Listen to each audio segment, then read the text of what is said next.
বাবা তোমাদের ব্যথা লাগছে কোনো ব্যথা পাইছো? আজকে আমরা চৌমুহনী এটা কোন বলে হাজির পাবো আমরা বাচ্চাকে খতনা করে যাচ্ছি। আল্লাহর রহমতে খতনা সম্পূর্ণ করছি। এই দুইটা বাচ্চা, একটা হচ্ছে 10 বছর, একটা হচ্ছে 6 বছর। আর উনি হচ্ছে ওনার বাবা। আর বাবা তোমাদের ব্যথা লাগছে কোনো ব্যথা পাইছো? একটু বড় করে বলো। ও ভাই দিকে তাকাও, বড় করে বলো, বড় করে বলো, একটু বড় করে বলো। ব্যথা পাইছো? হ্যাঁ।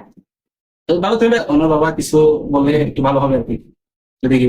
আসসালামু আলাইকুম। আলহামদুলিল্লাহ, আমি আমার দুই বাচ্চাকে ভাই মোহাম্মদ থেকে প্রথমটি কল্পনা করালাম। আলহামদুলিল্লাহ, আমার ছেলেরা সুস্থ আছে, ভালো আছে, এবং তেমন ব্যথা অনুভব করে না। তো ভাইকে ধন্যবাদ যে আমার কষ্ট করে শহর থেকে এসে এখানে পড়াইছে।